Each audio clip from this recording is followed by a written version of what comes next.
video then. Here we go. Welcome to the 4 Guys with Quarters show. With your hosts Inferno, Assassin, and Clowns.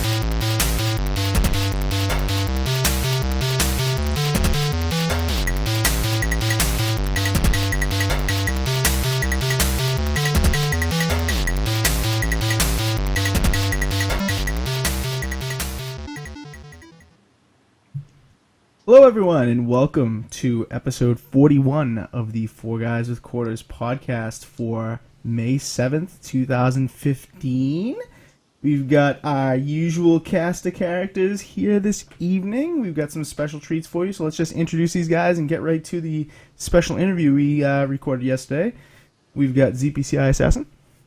What's up? We have Little Turtle Boy. Hi.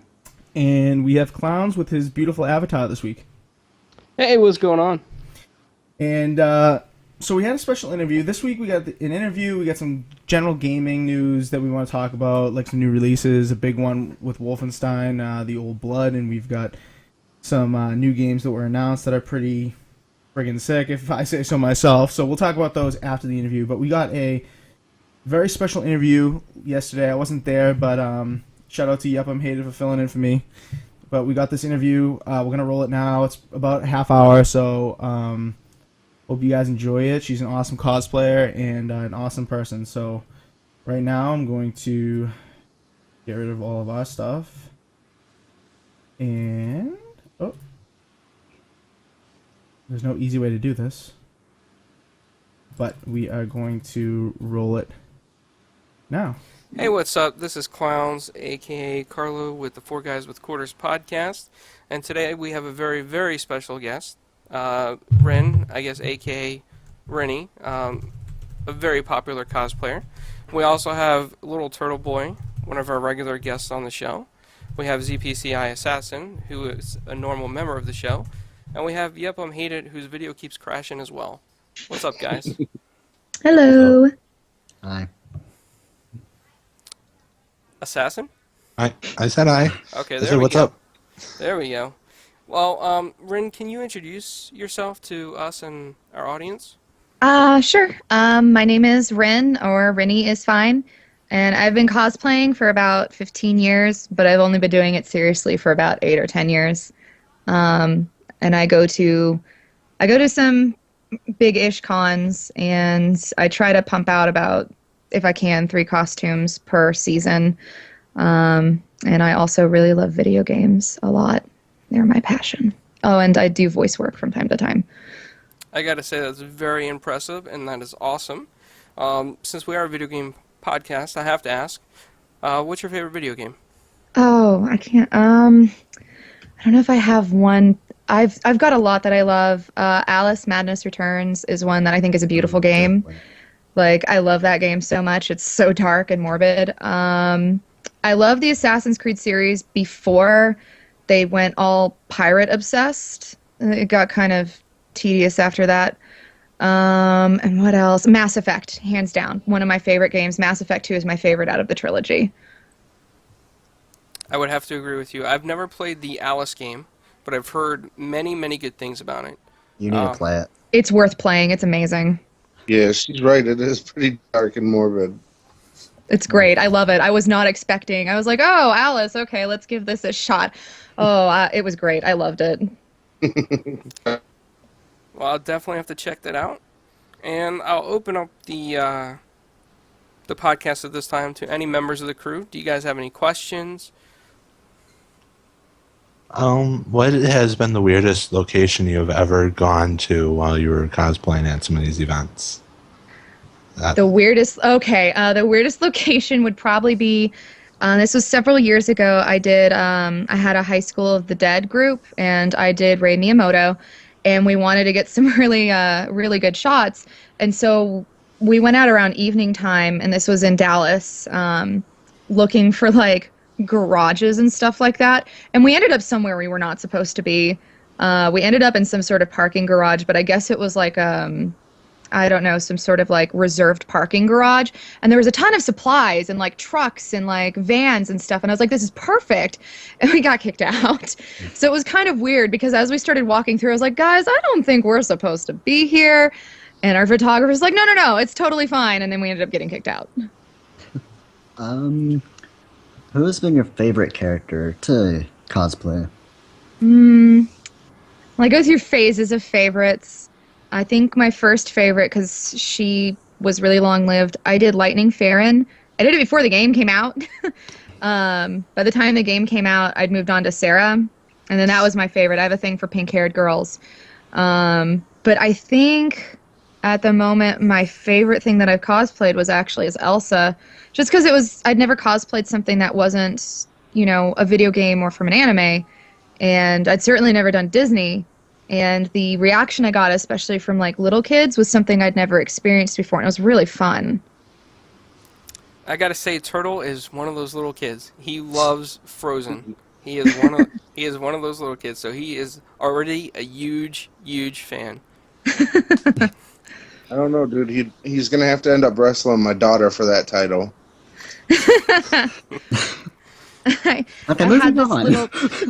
I had this little boy come up to me at a con, and he was really shy, and so his mom ended up having to talk to us because he was too shy to say anything. He was probably like 4 or 5, and she told me that he and his older brother fight over who is going to be Princess Anna and who's going to be Queen Elsa.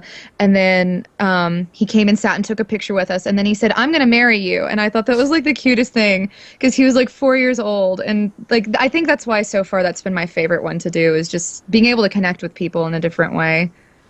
There's got to be a picture of that out there somewhere.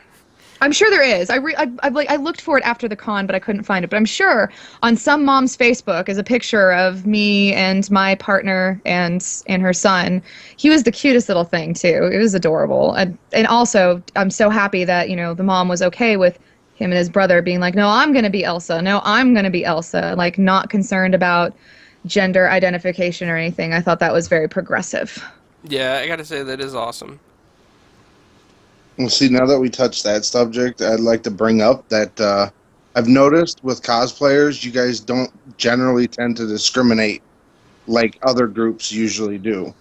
Yeah, I think it's because being a cosplayer, and I mean, we do, there is drama in cosplay. I just stay away from it. But in general, like the really cool cosplayers, the nice people, in general, I think it's because we have to kind of be open-minded, because, I mean, you're creating this character that's not even physically real. They're an animated or a piece of art, or they're from a video game and they're not physically real. And so you have to create something from nothing, which you have to be really open-minded about. And then sometimes you have to work with what you got, and you have to be kind of creative with that. And so I think with that, and there's cross-play and stuff like that. So I think the community as a whole has become very open-minded and very accepting of other communities. Unfortunately, like I said, just like in any group, there are snobs in cosplay. There are elitists in cosplay. I don't think there's any right or wrong way to cosplay as long as you treat people correctly. I think the people that do it because they want fame or attention, I think that's great.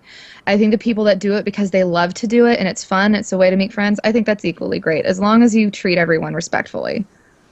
Now, I saw one of your cosplay pictures, and I believe the character's name is Asuna. Yeah, Asuna. Okay. Now, I've watched that show a couple of times. I can't get the proper pronunciation. How do I say it? I can't pronounce it correctly. I think it's Asuna. I think is how it's supposed to be pronounced, is Asuna. I think in English everyone says Asuna, but I believe it's Asuna. Like, the U is almost silent. Do you watch that anime cartoon? I did. That's what got me into doing the character. I watched the first season, and I fell in love with it. I thought it was beautiful, and I loved Asuna's character. And in a lot of ways, I kind of relate to her because I'm extremely persistent. I don't like giving up. And so I loved her character as a whole, and I loved her outfit. And I think that's the fastest I took a break from it from several months because I was in school. But collectively as a whole, I think that's the fastest I've ever pumped out a costume that turned out that well.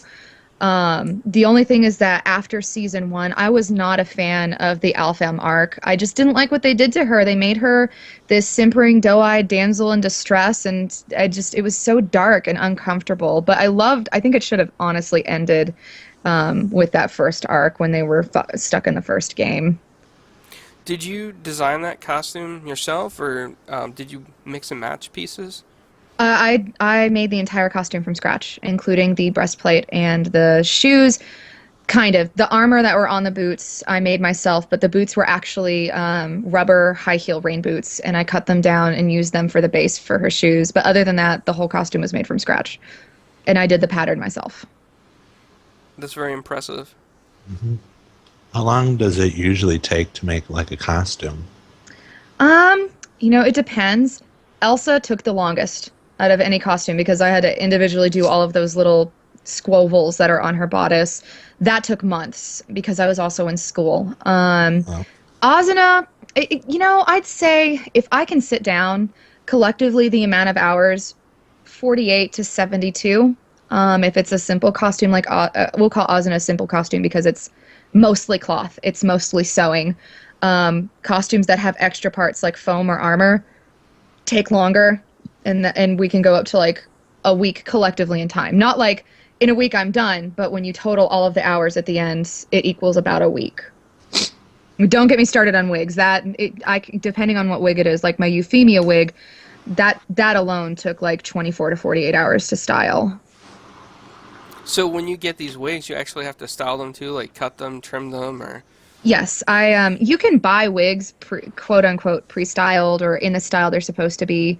But I really, really love styling wigs. It's something I've always loved doing. As soon as I started getting into wigs and stuff like that, especially when I first started taking it seriously, and there weren't very many good wigs available yet. So I cut them, I styled them. My Elsa wig, I styled that from scratch. It was just a long lace front wig when it came in from Arda. That's where I get almost all of my wigs, is from Arda, because they have a really good selection and they have wefts that go with them that you can sew in to make the wig thicker. And usually if it's a longer wig or like Elsa or like the Euphemia wig, it takes me 1 to 2 days to complete. And we're talking full 2 days. Like I lose sleep over it.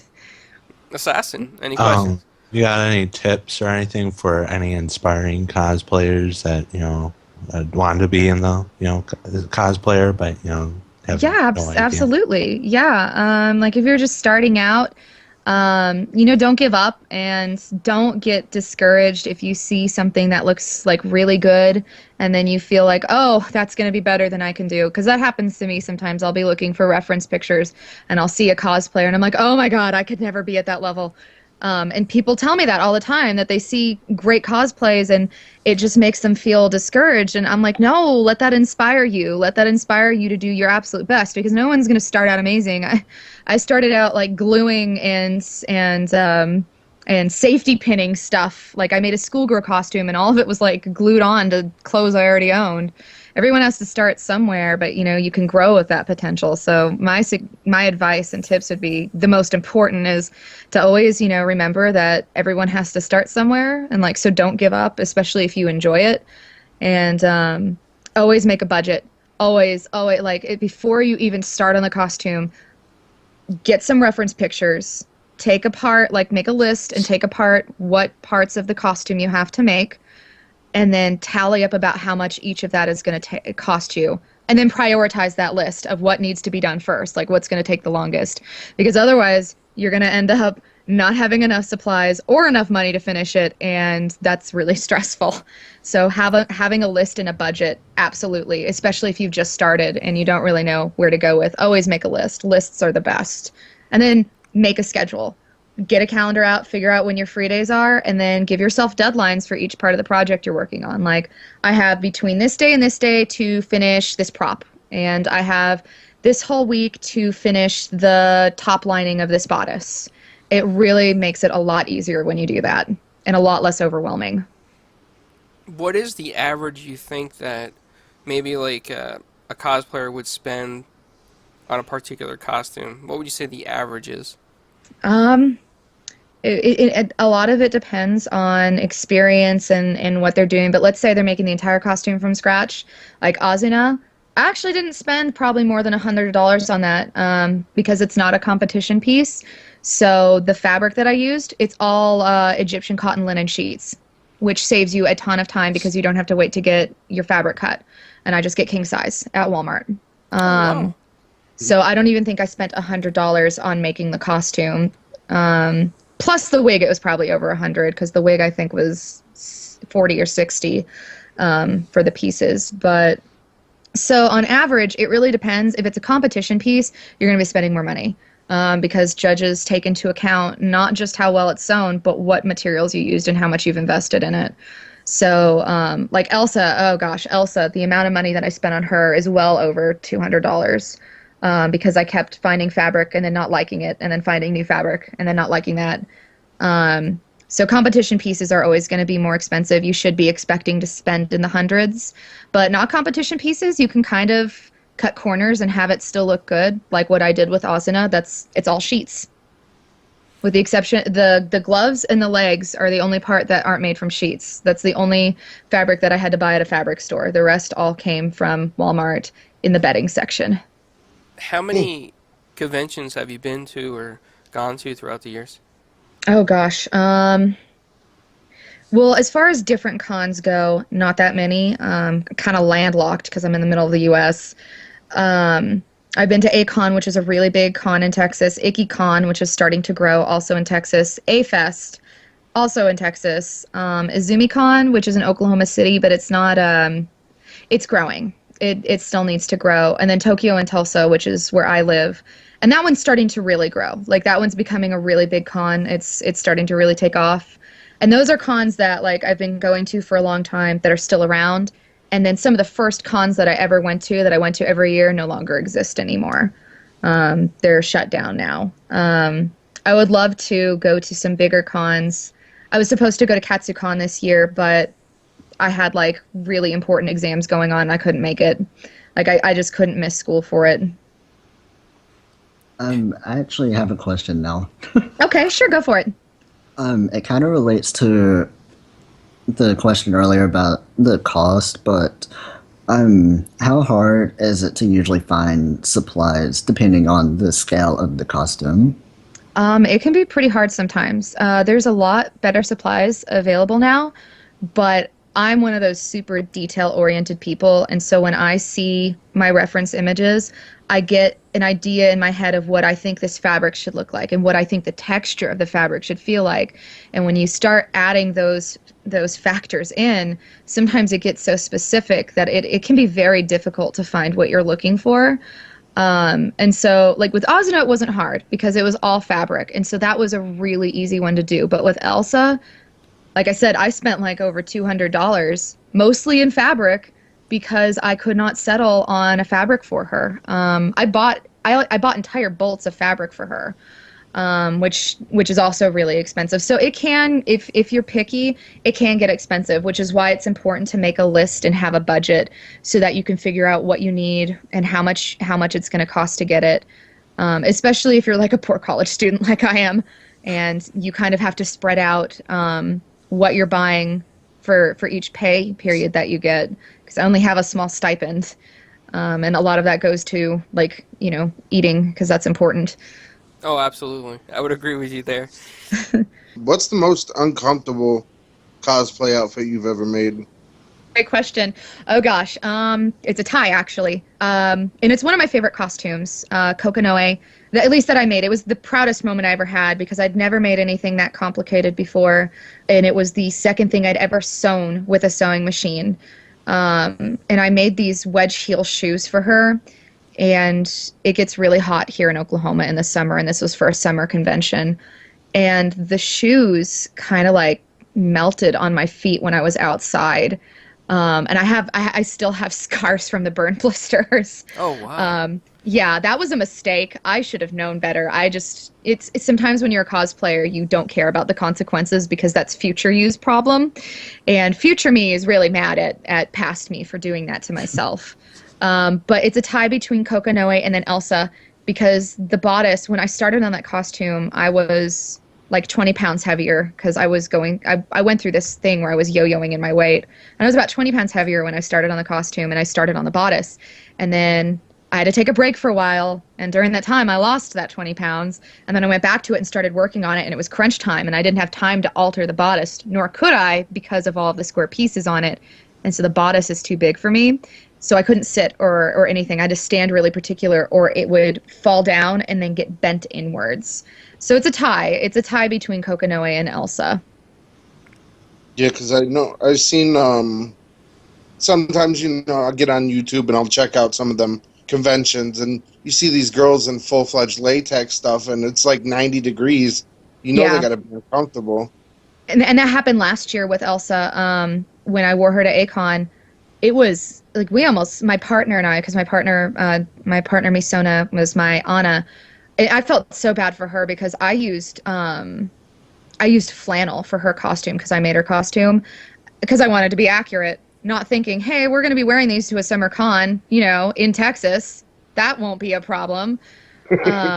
And we had our photo shoot, and then and the photo shoot was like an hour, if even that. It wasn't that long. We were done. Like, we changed out of our costumes. We didn't want to be in them anymore. We were miserable. We were so hot. It's one of those things. I don't know how people do it sometimes. I guess it's because we just love the craft. I have a friend, and he's the same one who did the Garrus costume, and he does costumes like that. He does full body costumes where you don't see his face. You're not really sure what he looks like under there.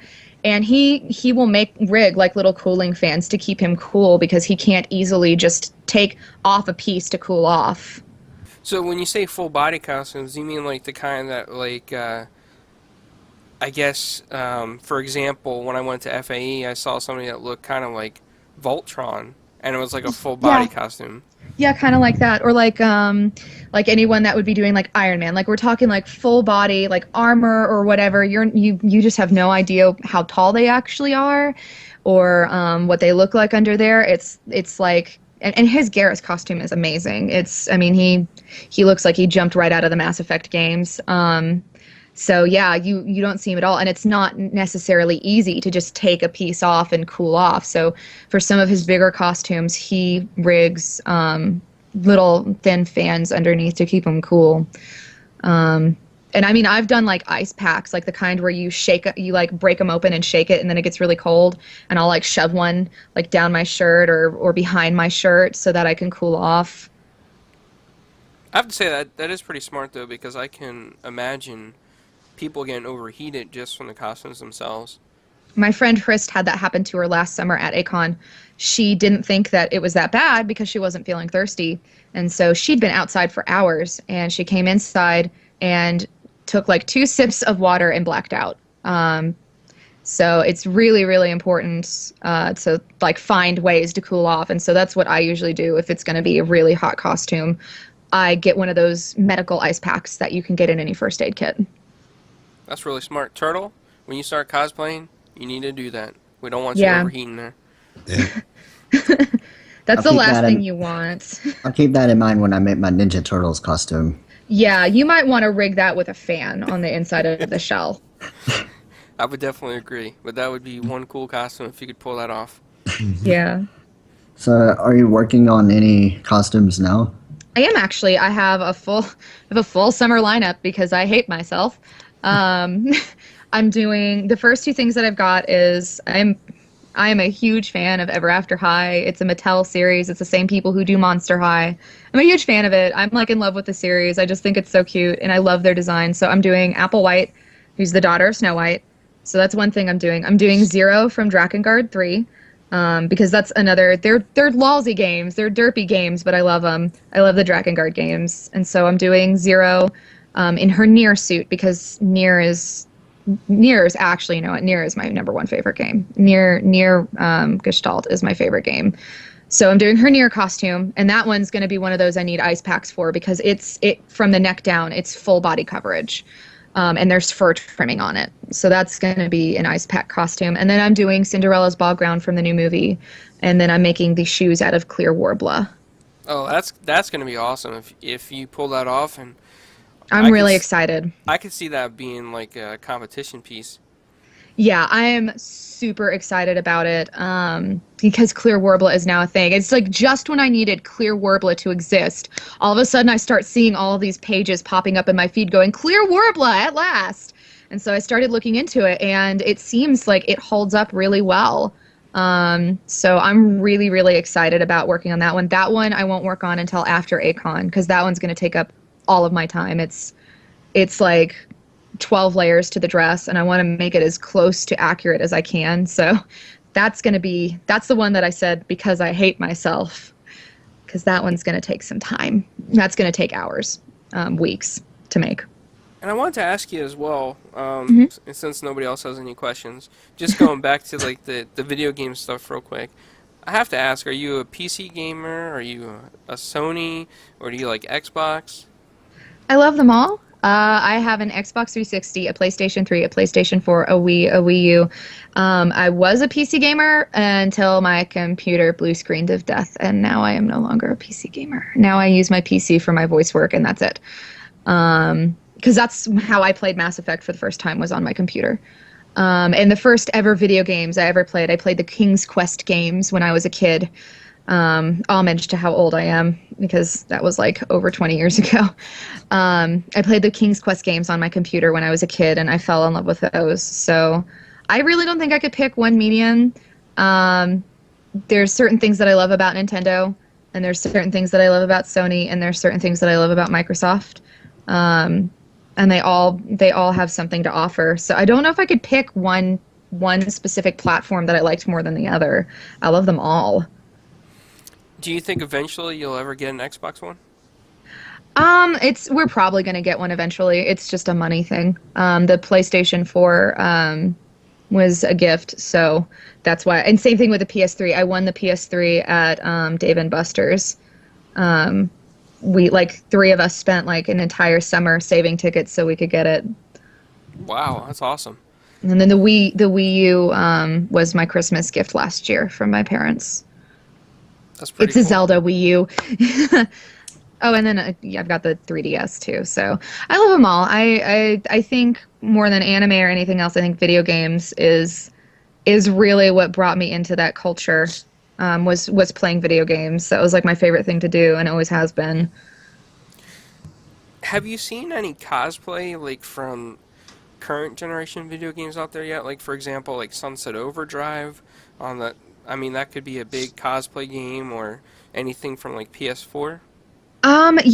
There's been talk. I've heard people talking about doing like Destiny cosplays since Destiny got released on the PS4.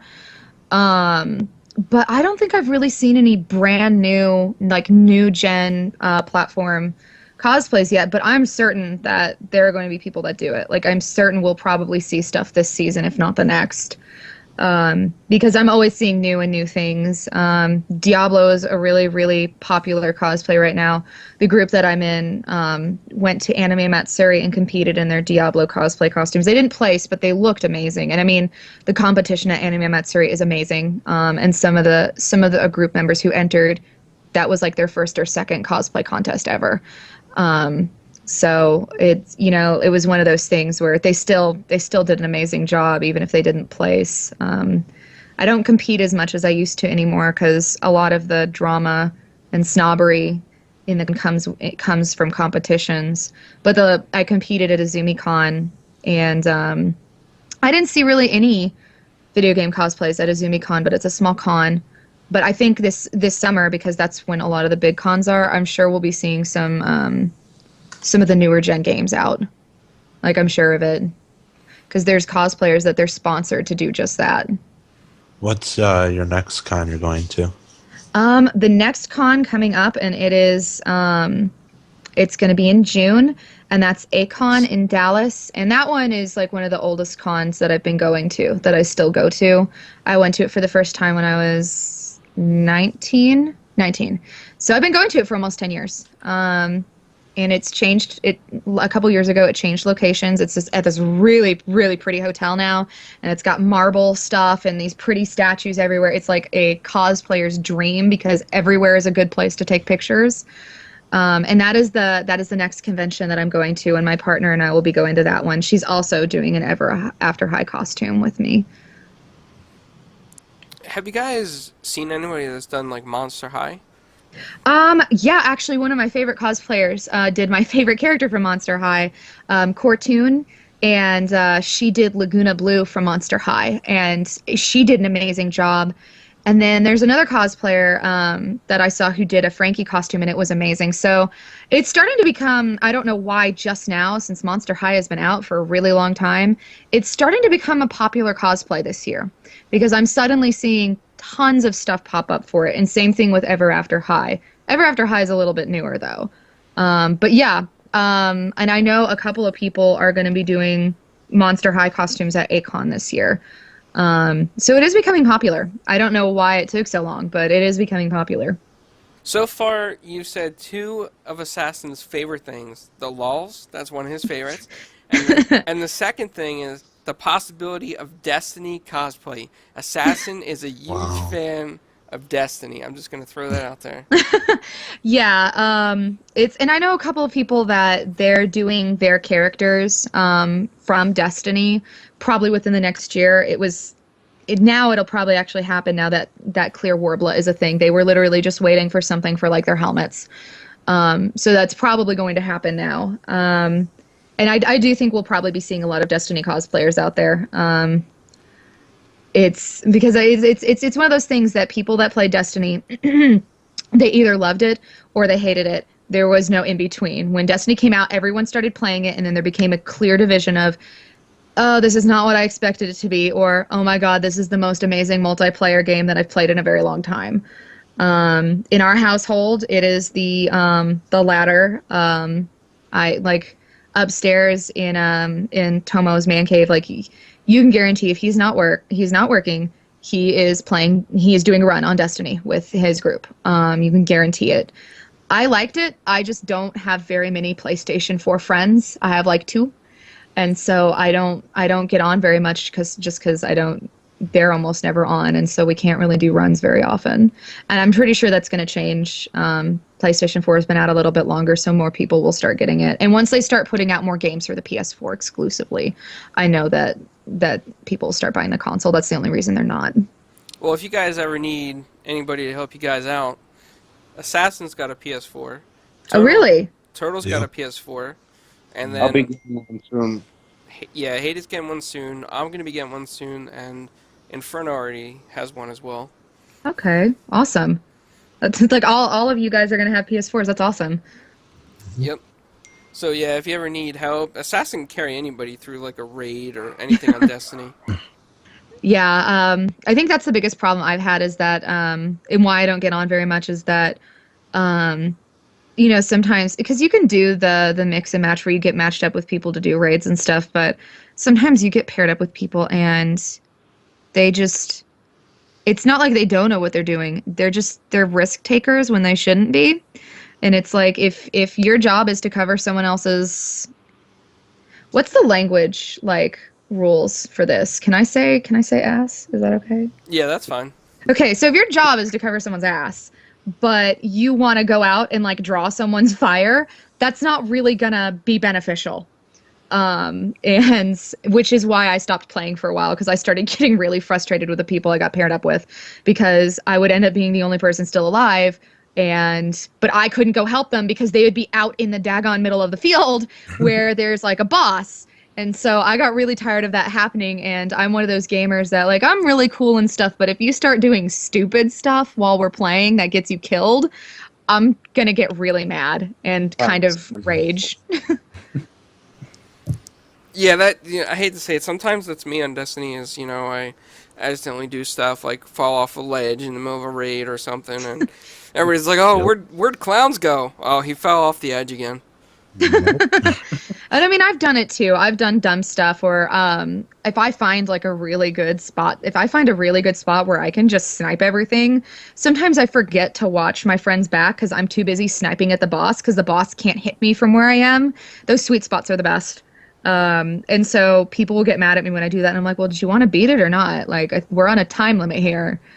Like, Sorry. So, I mean, I'm guilty of doing stuff like that too. Or I'll think I'm in a safe place and I'm not in a safe place and everything's going great and then all of a sudden I'm dead and nobody can help me because they have no idea where I am because they're clear across the field from me. Yeah, I know. One time, I think we were doing the Vault of Glass raid whenever the game first came out. Yeah. There's one part where there's like these portals that open up, and like one team goes in. Like I got sent into one of those portals one time by accident, and they didn't know it, and I ended up dying in there and got stuck. Oh my god. And I know there's I can't remember which raid it's for, but there's a specific, and I think they fixed it too, but there was a glitch when the game first came out where the game registered you as you were in the game, but it registered as dead, and so nothing would come after you, and you technically were not on the field. You were like just above what the actual playing field was, and so you could just sit there and poach everything. But I think they fixed that. That one was great. That one was lovely. I loved that one. But they took it from me. They took a lot of the good ones, a lot of the sweet spots. I guess to be fair, you know, the game isn't supposed to be that easy. Have you?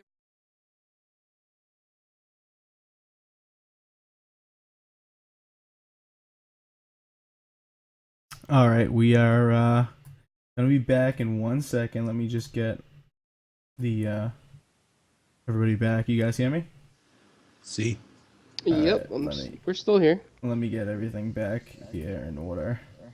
Turtle first, Assassin, Clowns, me, and the overlay. All right, so we are back. That is the interview, not in its entirety though. I don't know if you guys were able to see it. It kind of screwed up there in the video, but for some reason, Clowns is I screwed that up. We got two turtles for a second. Hold on a second. Hold on. Hold the phone. We need this right here. All right. So that's the interview with Rinny. Awesome cosplayer. Unfortunately, I had to miss it, but Hated did an awesome job filling in. If you want to see the full interview, please go to our YouTube channel, subscribe, and check out that video. We'll have the full interview. It's about 15 minutes longer, I'd say. But we wanted to split it up a little bit, get the awesome sections on the show, so that we could, show you guys what she's about. And what did you guys think of interviewing her? I think it went pretty smooth. I thought it was awesome. Yeah, I thought it went well too, even though I wasn't there, and I would have liked to ask her some questions. But we will have her back on the show for sure, Clowns, wouldn't you say? Yeah, I definitely would hope so.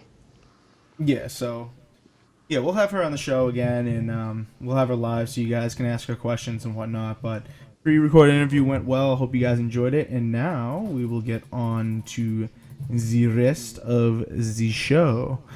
I thought it was 4 guys, not 3 guys in the clone swag monster. Yeah, I know. I screwed up. I got it, though. It's back. It's back. Anyway, let's get right into the rest of the show. We're going to talk about some news this week in the half hour we got left. First, we'll get to, I think, some of the biggest news this week. Obviously, Wolfenstein: The Old Blood, which is the prequel to The New Order, which was very critically acclaimed, highly acclaimed, for being an awesome, tactical, rewriting the rules kind of FPS with no multiplayer, but its single player excelled so much that it was an awesome game. So Bethesda decided, hey, we're going to release a prequel that's pretty decently long in length. It's about 8 chapters as opposed to, what, 20 in the New Order, Assassin? What was it, 20? It's 20, but I that might be your first playthrough, and then, once you play it a few times, you could probably do it probably not half the time, but maybe a fourth of the time. Right. But the New Order, the Old Blood, rather, came out on the 5th. It's $20. It'll be out at retail next week, according to multiple sources. So if you guys want to buy it and trade it in once you beat it, no harm, no foul there. But you can get it digitally a week ahead of time and enjoy the game. I honestly think it's awesome. We're going to run a slideshow just from some pictures. I think the graphics are amazing, just as good, if not maybe a touch bit better than on the New Order, and the New Order graphics were phenomenal. I mean, wouldn't you Yeah, guys agree? I think the graphics are a little better than the New Order. That's one of the first things that I noticed. The thing that's killing me about this one is that the reviews are hammering it. I don't understand. Like, Kotaku said don't play it. Um, The Verge gave it a 7, which, I mean, seven's a good score. Not The Verge, Polygon. I get those two confused.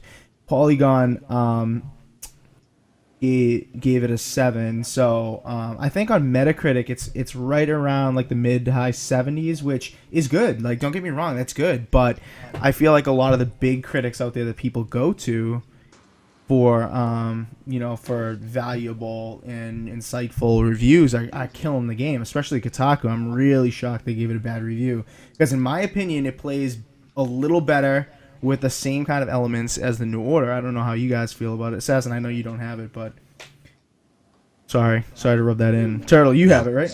Yeah. So wouldn't you say it plays the same way as the New Order, if not maybe a little bit better? You get so many guns right at the beginning too. It's like guns blazing right away. Yeah, I think it's very similar, but maybe a little better. Right, I think so too. I mean, the controls feel, I don't know how to describe it. I guess you would say, like, the controls feel a little more loose. Like, a little easier to control. So for me, in the New Order, I had a hard time with sneaking around, but in this game, I'm finding it a little bit easier.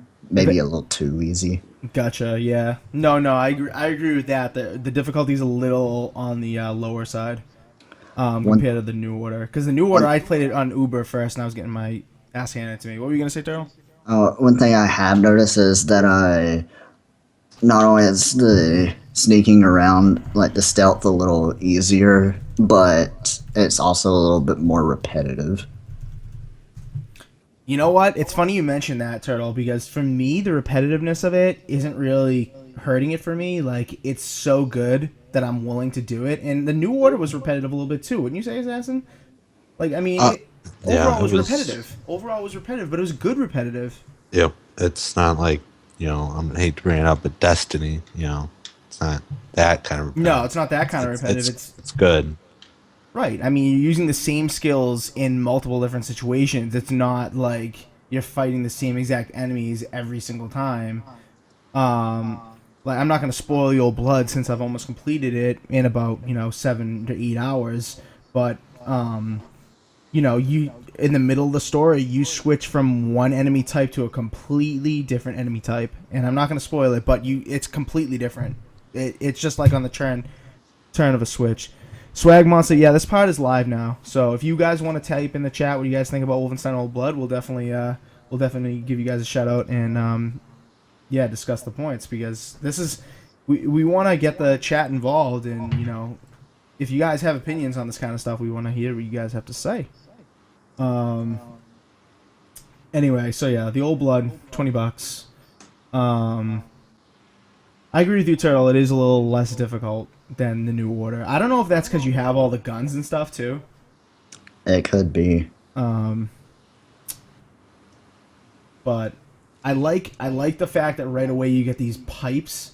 You start with instead of starting with like a knife, you start with these 2 pipes that you have to use to climb, and the executions with the pipes are just so brutal, because it's not like getting stabbed with a knife. Like, everyone's being seen getting stabbed with a knife, and in this game, when you do a silent execution, you go up to a guy and you stab him with a blunt pipe. It's so nicely gruesome that you wouldn't even believe that a pipe would go into a guy's neck like that, but it does. It's so awesome and gruesome. So let's see, anything in the chat about this? Tiz1 says there's a lot of good games coming up, but one I'm really all about.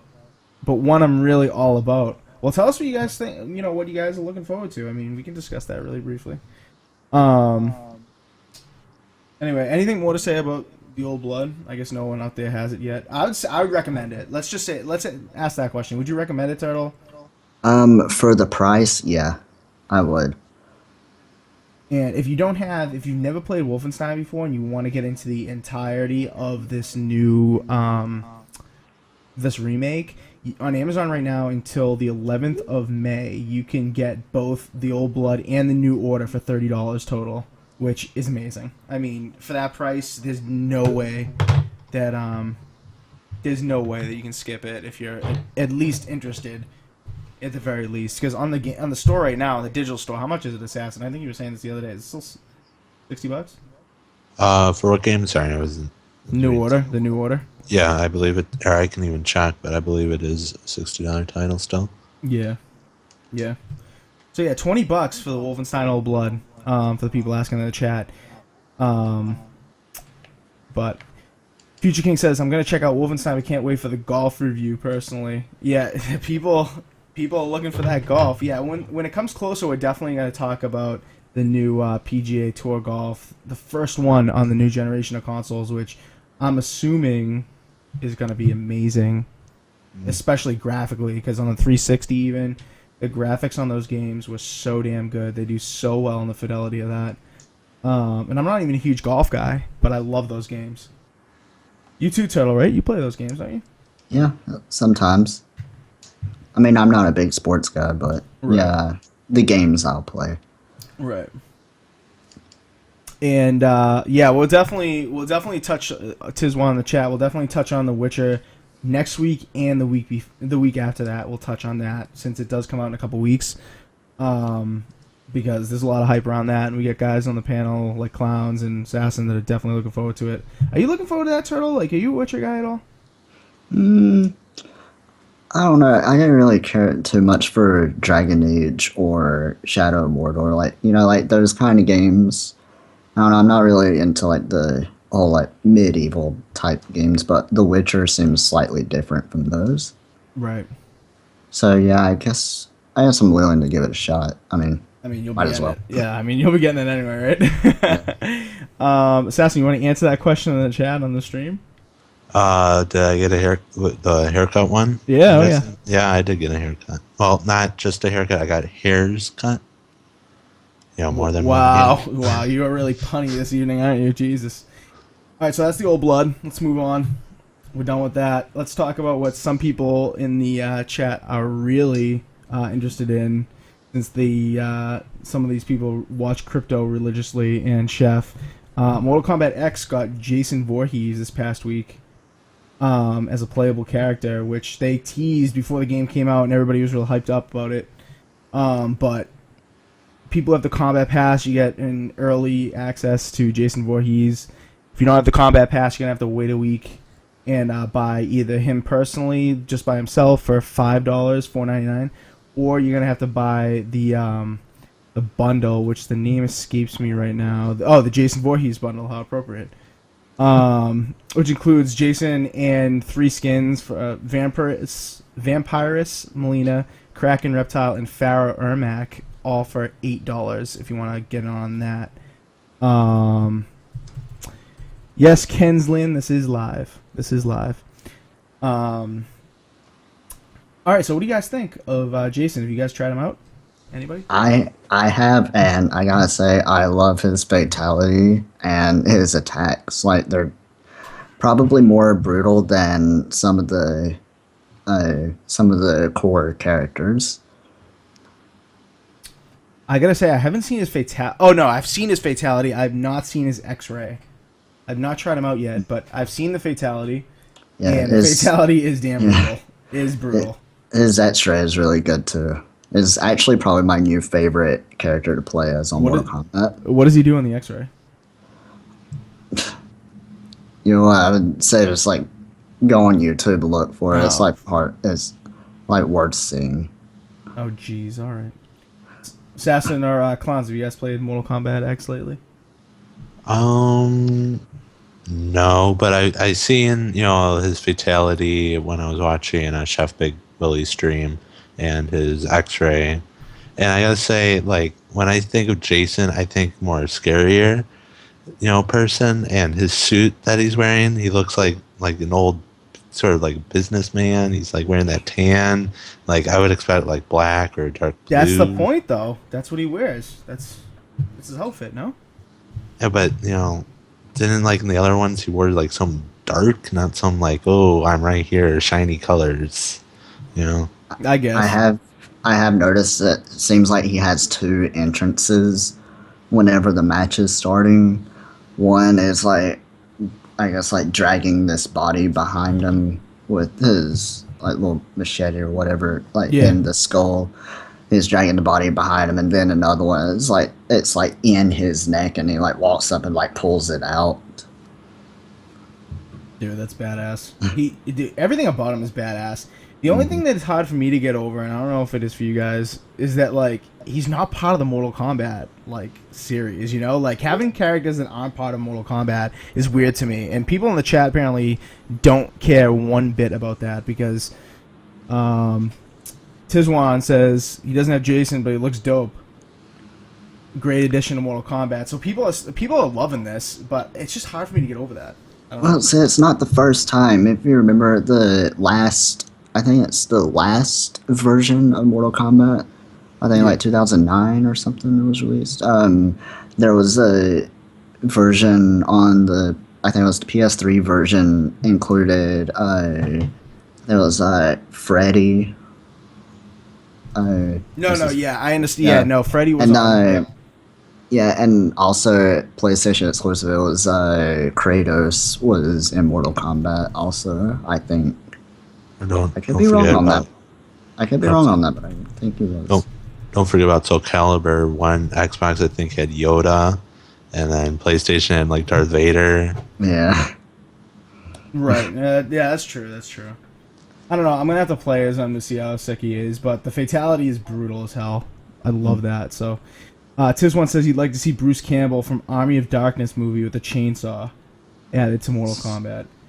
Dude, that would be insane. That would be so insane. I hope they add more characters than they've announced. I hope they surprise us with something. Maybe something like that, Tiz1. That'd be sick. So, yeah. Anything else about Mortal Kombat? From anyone? No, I gotta be honest, it's worn out on me. Oh, jeez. Yeah. Alright, okay. Alright. Question from the chat that I want to address. Do we know anything about Lifeless Planet? Future King asks. We know I think I speak for us all, but I may be wrong. I don't think we know a ton about Lifeless Planet. It's a puzzler. It's more like a puzzler, right? If I'm wrong. I'm honestly not sure. I just remember seeing the announcement trailer at E3, and like that was it. Like they haven't said anything about it until it was added to the Xbox store. Yeah.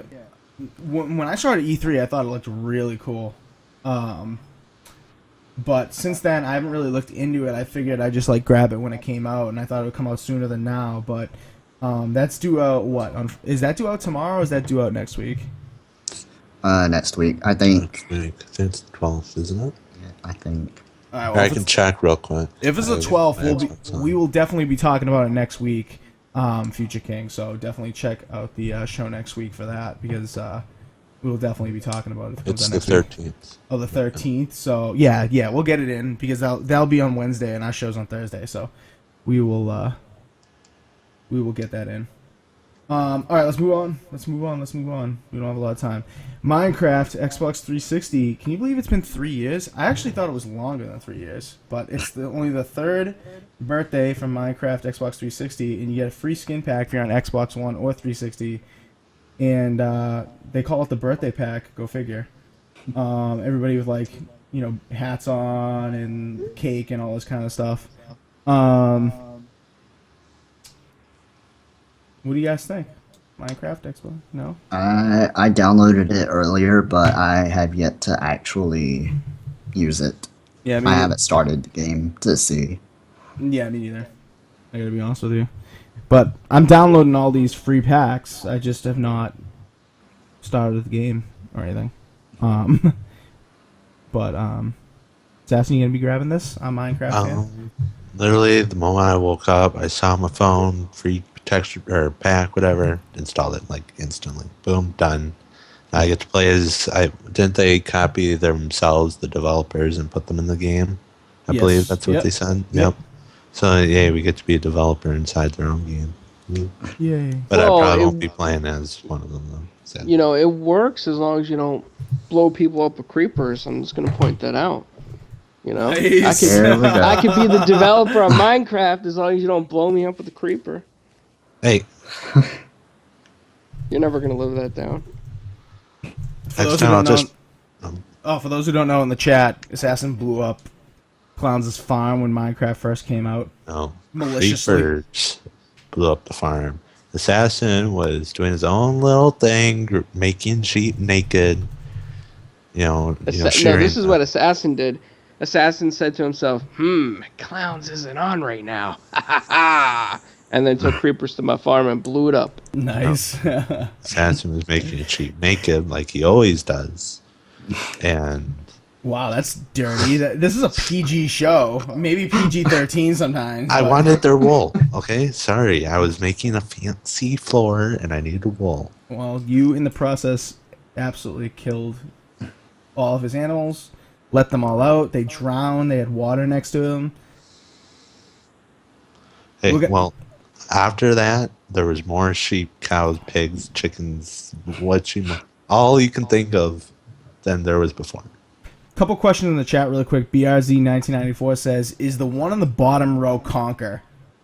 believe it It is. kind of does look like Conker. I'm gonna go ahead might and say it is. I don't know that for a fact, but it looks just like him, does it not? That's a good spot out there, BRZ. Good eye right there. That does look just like Conker. And there are a few Halo Spartans there, stuff like that. So, yeah, for the free pack, this is BA, man. I definitely get it. Yeah, another quick question before we move on from Minecraft. Is MKX Season Pass worth it? It costs $20, right? No, I think the MKX Season Pass is more than 20. It's 30. 30. $30 for the Season Pass. And if you're a big person, if you're a big costume fan, I'd say get it. If you're just looking for the characters, you might want to just wait and see who you want to pick. That's my opinion. I don't know what you guys think about the MK Season Pass. Yeah, I said if you just want to be like Predator or Jason, like just someone specific, I would say just save the money. Just buy the one person and be who you want to be. You know, having those characters is awesome. The game has such an awesome roster as it is that if you're never gonna play as Tremor or whatever, don't buy the season pass. And if you don't care about costumes, but a lot of people out there do care about costumes. So I mean, and you unlock a tons with the crypt. So, but good question, RMX Maze. Assassin of Clowns, you have anything to say about that? Personally, I don't think it's worth it, but I'm not a fan of this type of a game. I Right. mean, it's nice to play around here, there, but Fighting games in general, the DLC is just lackluster for the most part. Like overall, for a lot of fighting games, even for like Dead or Alive, we touched on that. Clowns was pretty mad about that once upon a time when that game first came out back in February, I think. About the DLC costing a boatload, and all it was like costumes or something. It's just Well, with MKX, just go back to the topic. Is Yeah. it worth it for $20? I don't know how much it is. Is it no, it's 20 30. bucks? No, it's 30. It's 30. If you really like Jason and you're a fan of that and you want DLC characters, then yeah, it's going to be worth it because, I mean, there's no other way that you're going to get your bang for the buck buying them separately if, Yeah. however much they charge. Is it worth it for me and Assassin? Probably not, because after we went through the game, beat the story, and did the towers over and over, for guys like us, it loses its durability for us because we're not the greatest fighters online. Right. So it's frustrating for us. I need to get my skills up, but I don't think I have the endurance to do it. Yeah. I mean, if you're an awesome fighter and you can learn, combo sets for a bunch of different characters, I'd say the pass is probably worth it. Just because it seems like the trend may be that the pass people are going to get the characters maybe a week early. I don't know if that's true, but I mean, they're setting that precedent with Jason, so I wouldn't be surprised. But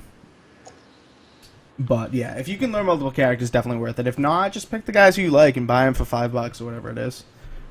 But Clowns makes a good point. It's not going to be as economical for you to buy them separately if you're going to buy them all. Just buy the pass.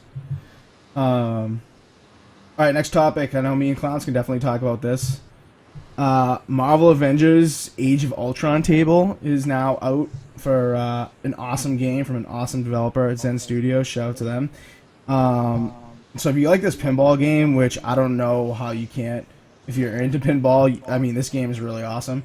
This table is $3.99, and it coincides with the release of the newest Avengers movie. So, yeah, I mean, I played it. I don't know if you played it yet, Clowns, but I definitely played it, and I think it is awesome. I think it's way better than some of the other Marvel tables, by far. No, I haven't had a chance to play it. I didn't get it, but it looks really cool, so I may end up getting it. Gotcha, yeah. I know you're a huge fan of the pinball game, and I know you keep beating Turtle's scores, so I figured you'd probably want to get it and show Turtle what's up. You didn't buy it, did you, Turtle? No. I'd like to get back into pinball, though. Turtle, this is one you gotta buy. This is one you definitely should buy. This one is really... Especially... I know you don't like the Marvel movies really too much, but this one is really cool. Like, not even if you're not a fan of Marvel, I think it's really cool. Like, the battle sequences with the Hulk and Thor and stuff. And with, what's the chick's name again? Black Widow. Thank you. I kept thinking Hawkeye. No, that's not the girl, though. For some reason. I just saw the movie, damn it. The movie's good, by the way. If you're on the fence, go see the movie. It's pretty good. Yeah, BRZ says he has a few boards. This one looks interesting. It's definitely cool. I'd say it's the first one that I've played that's absolutely worth $3. Maybe the South Park tables, at least one of those is worth that price as well. But this is right up there with those. So I'd say the South Park table, pick your poison, either one of those, or this one if you guys are just getting into it. Any more to say about this? Not personally about the Marvel one, but I know their new one coming out. They've said it all out a few times. The Portal one, that one looks good. Yes, I want to get my hands on that. They're starting to pump out really good ones. Like the first ones that were licensed were kind of on the side. I mean, they were cool once or twice, but not as much replay value as I would have liked. Now the South Park ones, I could go back to every time I play the game and play those. Same with this one. Yeah, the South Park tables were some of the best tables that they've released. Yeah, for sure. And the attention to detail in these tables is just ridiculously high. So if you guys are interested, definitely support them. Give them. It's only $3, and you'll play this one over and over. So definitely check it out. Here's one that Turtle is definitely big into: Tony Hawk Pro Skater, a new THPS game. Everyone, Tony Hawk's Pro Skater. Yes. Right. I know Turtle's been waiting all day to let out that yes about this game on the show. I don't know if anyone in the chat is old enough or attuned to gaming or however old anyone is, but the last Tony Hawk's game, the Pro Skater series, I don't think it came out. I think the last one came out like over 10 years ago. Mm-hmm. I didn't write that down. I think I looked that up, but I didn't write that down. I was like, it's been a long time. I have to look that up. I think it was like 2002 or maybe 2004. Then they got off into these crappy series like Ride and all this other garbage, like giving like the full skateboard to ride on, and come on, like no gimmicks, just stick to what works. The Pro Skater series is amazing. I'm really excited about it because the Pro Skater series, that was like the one series that I played all the time as a kid. Like besides like Crash Bandicoot and Spyro, that was like my go-to game. So like to see it coming back on the new consoles is like I can't wait for it. Mm-hmm. You're not alone. BRZ in the chat says those were my childhood. Mm-hmm. Assassin or Clowns, you guys didn't play Tony Hawk's Pro Skater at all? Maybe. No. Wow. I still have one of my PS1 discs. Right? I think I have Tony Hawk's Pro Skater 3 on PS2 still lying around somewhere. I think mine is Pro Skater 2.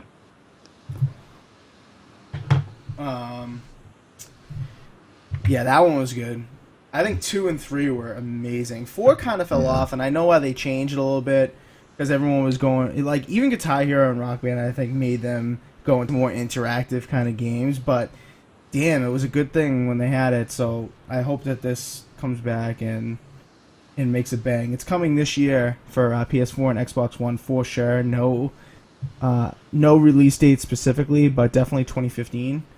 And PS3 and Xbox 360 should be coming soon after that, they say, but no promise on 2015 for those versions. So Yeah, it's gonna be a day one buy for me.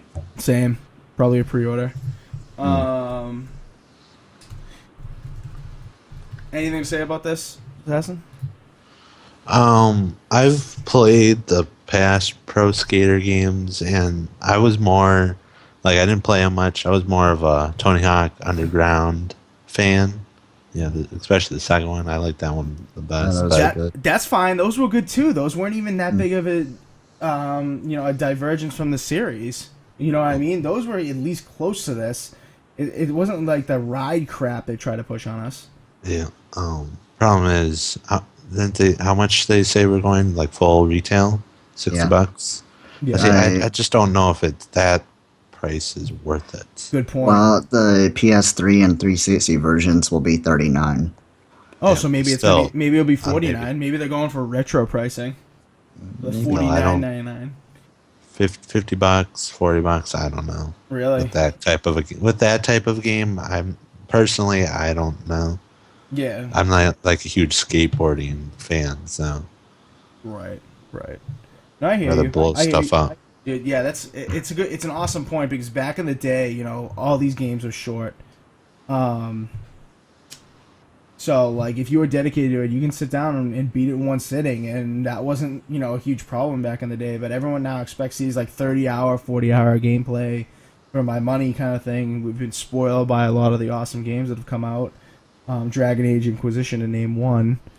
But for the nostalgia, for me, it's worth $50. And for the drop-in, drop-out multiplayer modes that they're talking about for this series, it sounds like it's gonna be amazing.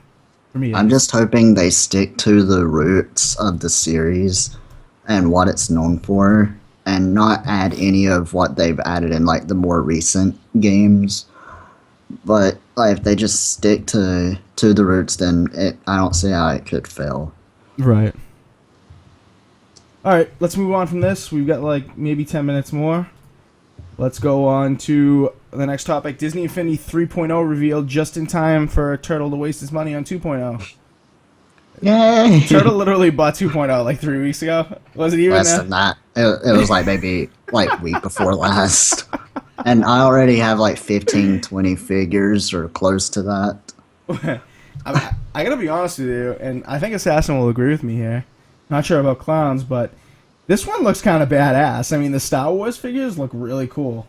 And this one looks like it, the graphics, like the graphics are supposed to be cartoony, but the pictures they've shown us, like, really look detailed compared to the past games. Like, I don't think I'm going to be, I'm probably not going to get this, to be honest with you, but I know my nephews will. If I don't, maybe I'll buy it for them for Christmas or something. But damn, like, this looks really good. Yeah, I'm looking forward to it. Assassin, thoughts?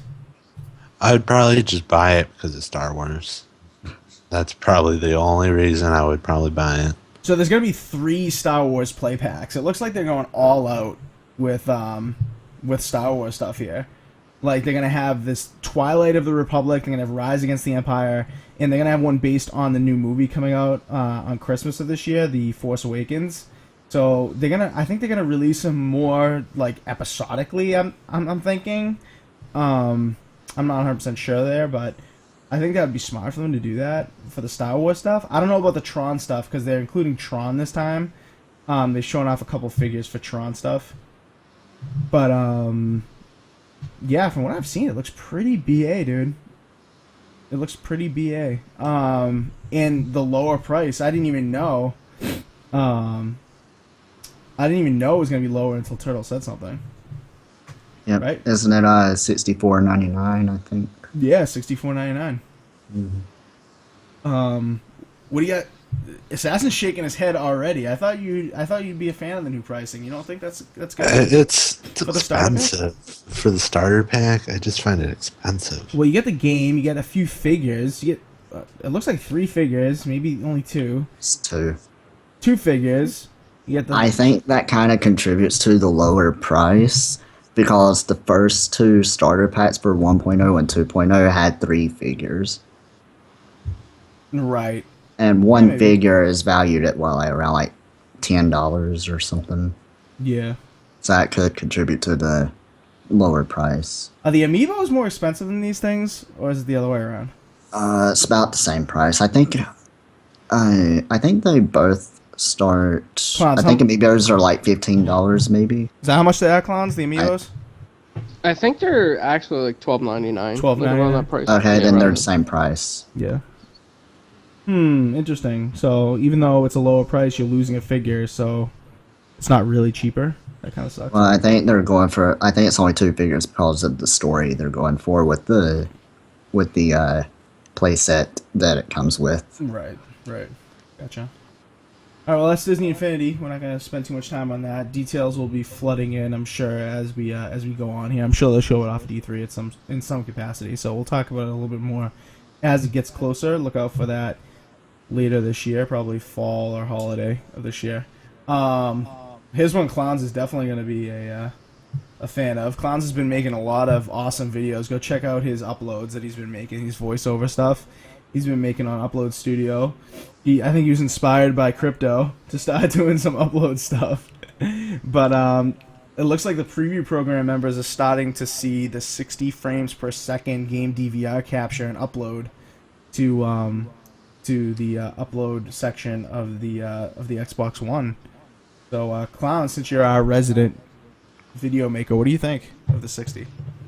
I think that, with a lot of TVs and everything today, I think that's awesome for a lot of people because the frames per second is starting to matter a little bit more and more with better TVs.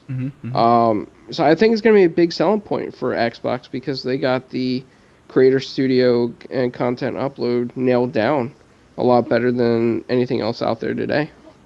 Do you think you've made some videos with Battlefield Hardline, so you think that this is going to be... You think that it's going to add a lot of value to those videos since Hardline is 60 frames, and if you upload them currently, it's only 30. So you think it's gonna be a lot better having it at 60, or what do you think about that? To be honest, it's hard to say because I wonder how the Xbox One is going to allocate the space if you're close to capacity. Are they going to dwindle it down to 30 to save space if you're almost full? I mean, that's the question. But would it add value? I think absolutely, because it would give you a little bit more time to get stuff in if you want to do voiceovers. That's a good point. Good point. That's an interesting point about the allocation of space. Like, are they going to tell you that you're running out of space? So, I mean, 60, I know from broadcasting and stuff, 60 frames per second is, like literally double the space. In most cases, it's literally double. So they're either going to have to dwindle the quality down, which would suck, or they're going to have to bump it back down to 30 if you're running out of space. So it's a good point. And also, I think that having clips in 60 frames for games like Battlefield Hardline and some other games, like it kind of shows like the true gameplay experience. Right. No, that's definitely true, and I think that's a huge problem with Twitch on Xbox. I know this is kind of off topic, but still on topic of 60 frames, because when you watch people on Xbox streaming Hardline and it's 60, I mean it's 30. Like I personally don't like to watch shooters in 30, and even on clips, like I watch the clips that have 30 frames per second, and now that I've been spoiled by it on the Xbox One, it's kind of like like it's got to be really funny and awesome for me to watch it, like Clown's videos. So, it's. I think you're right. I think for the shooters, it's gonna make a huge difference, and hopefully Twitch can add 60 FPS streaming at some point in the Xbox. That'd be really really cool. And before they do that, they gotta fix their app. They gotta just fix it, right? They gotta just fix that damn thing. You know, I could rant about like 10 minutes straight of how the Twitch app is like the #1 worst app I've used on the Xbox. We should write me and you should write a combo article, and if Clowns wants to jump in. Cheryl, do you watch Twitch on your Xbox a lot or no? Not really. I mainly use my computer. Yeah, we should write a combo article about how the Twitch app needs to be fixed. I think that would be an interesting article because the Twitch app on the Xbox is just a mess in most cases. But Assassin, I know you'd be able to write like a couple pages on that. I actually have a whole page. Oh, do you? Dude, I want to add to that if I can. Get an article going. That'd be sick. All right, on to the next topic. Let's see what you guys think about this. The Xbox One's going to add TV DVR functionality potentially by the end of the year. Not confirmed, but heavily rumored. So, this is, I mean, when the things have been heavily rumored about this console, they usually come true. And there's some evidence that suggests this is coming. So, especially with the downfall of Windows Media Center on Windows 8. Windows 10 is going to get rid of Media Center apparently, so they want you to swap to the Xbox to watch your TV and record and stuff. So, what do you guys think? You guys going to use this at all? I don't know if do you guys put your TV through the Xbox? Yeah. I did, but not since I moved my Xbox into my game room. Gotcha. I mean, would you guys use this? Like, if I mean, do you guys have cable boxes with the DVR built in already, or? No, yeah. I don't. Okay, so I mean, maybe. I mean, if I used it, it would depend on like if it costs extra, or if like depending on how it's executed, like how like if you have to go through your provider to have DVR service first. Good point. Like they're gonna get in on it a little bit. They're gonna be like, oh, in order to have this, then, but. So with my service right now, I can't record, pause, rewind. So I doubt like if any of that was on that spot, like I doubt I could use it. Well, the thing is with that, not to interrupt you, but the thing with that is that the reason you can't do that is because the box you have doesn't have that functionality. I know, and that's my point about the Xbox having a DVR functionality. Like, will the box I have keep it from using that feature on the Xbox? I don't know if that's even possible. Do you think that's possible, Clowns? For them to block the recording through the cable box on the Xbox? Yeah, because it's done through the HDMI, and HDMI is very friendly to DRM. So, yeah, I mean, they could do it if they send the right signals. Matt, don't do that. But, not to be an advocate for anything otherwise, but a lot of people in other countries use an HDMI to AV converter. Nice. No, I was being an advocate. Nice. No, that's funny. You know, it's true. It's true. You could easily get around the protection like that. And people used to do that for the PS3 when you couldn't get around the protection and you wanted to record your game footage, and people are coming out with black screens and like, what the hell's going on here? My HDCP is blocking me from recording this. It was like that with the PS4 for a while until they added an update on the firmware to allow it. Good point. Good point. Tiz One says I did at one point use his TV through his Xbox One, but now he has the 360 plugged in the TV port of the One. See, I'm not the only one that does that. No, dude, a bunch of people do that, but I thought the latency was just a little too much to do that. I guess not. I guess it's fine. I'm gonna have to try that.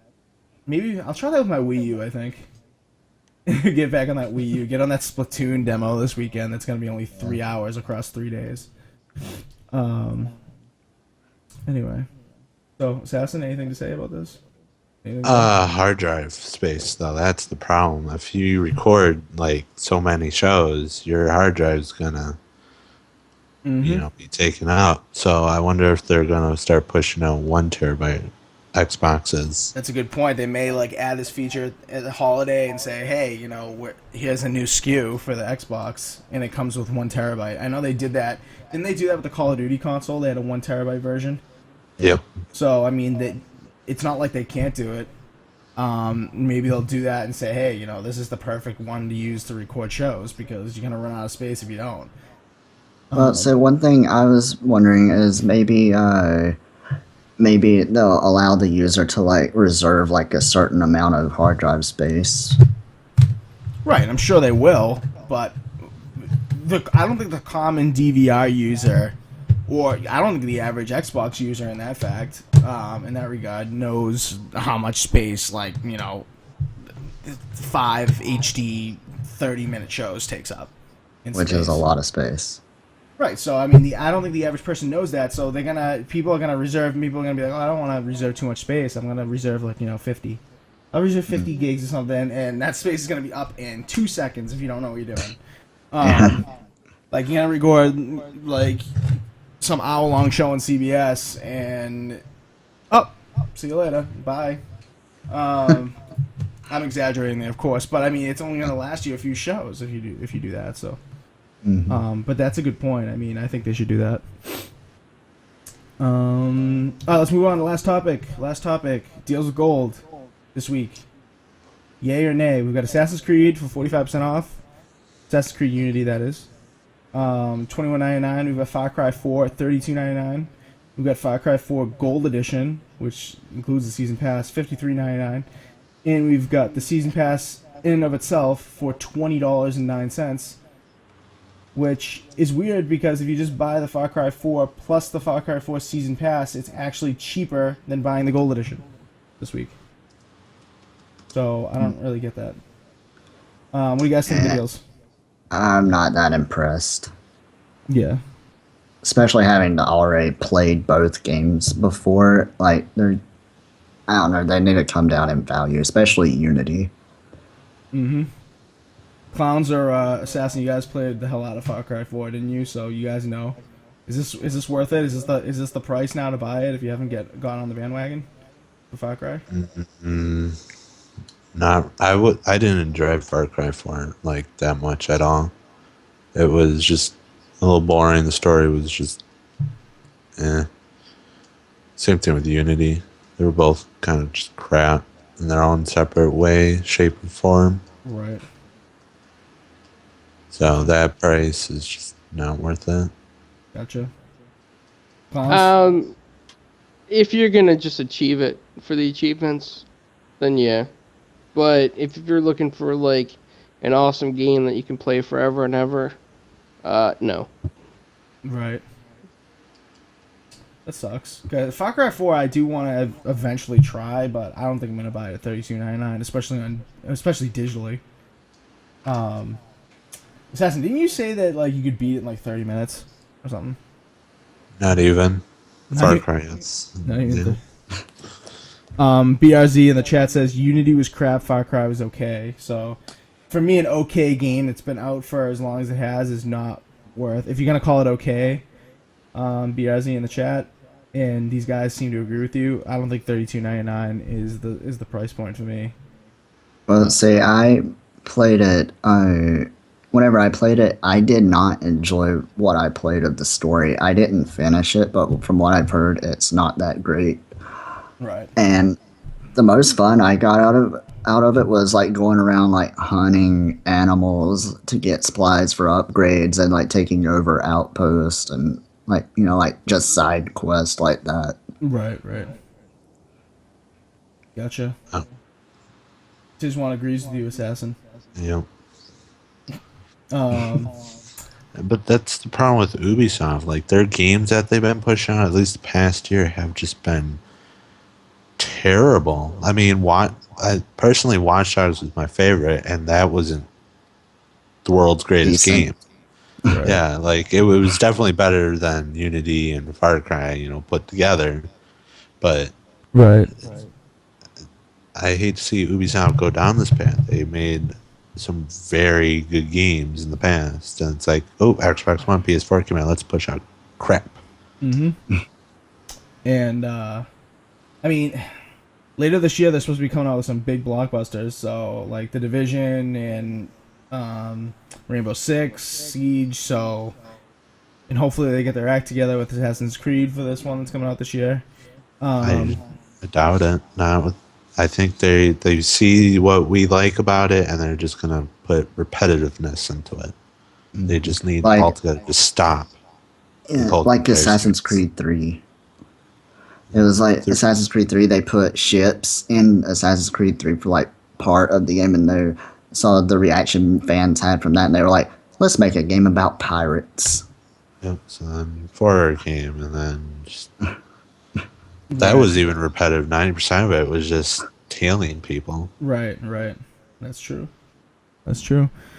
BIZ says the crew is a disappointment as well, so we can't forget about the crew being a disappointment. I wholeheartedly agree with that. Go back to some of our past episodes to hear me ranting about that. And Tiz One says Unity should be $10 or less, maybe $5. Yeah, if you go on some of these deal sites, you were able to find it for like $10. Mm-hmm. No problem. So I don't know what Xbox is doing offering at $21.99. So that's too much. Especially when you pump a game out every year. That price down to $15 at least. And from what I've heard, May 12th, next week, all new Assassin's Creed reveal, apparently. Yep. And it's going to be littered with microtransactions like the last. Oh, jeez. We're going down a dark road. We have to end it. All right, well, I guess we'll be talking about that next week. And we'll give our opinions on that. But this week is over. Our show is over. It is. No. Yes. I know it went late, but we had an awesome interview. Hopefully, we'll get her on the show again sometime very soon, and you guys will be able to talk to, get some comments in, talk to her. But yeah. So thanks for coming by the show and watching. If you missed some of our episodes, we are archiving them on YouTube. The video versions are on YouTube. Search for 4GwQPodcast, you'll find us. YouTube.com/4GwQPodcast also works. If you want to check out a bunch of news articles, some reviews that we've done, and also a lot of our past episodes are on our website that Clowns does an awesome job maintaining, 4GwQPodcast.com. You can follow us on, on Twitter, Facebook. Just search for 4GwQPodcast, and on Twitter we're 4GwQPodcast. And obviously find us on Twitch, so 4GwQPodcast on Twitch. Follow us. We really appreciate the support. And we're on iTunes, Pocket Cast, Spreaker, TuneIn Radio, bunch of different places. Just search 4GwQPodcast. You'll find us somewhere. And we really appreciate you guys listening and letting us know what you like about the show, what you don't like. I promise next week will not be 1 hour and 26 minutes. So, sorry. I know it went long. Turtle always makes it go long. All right. Thank you guys for coming by. We will see you guys later. Peace. Bye. Bye.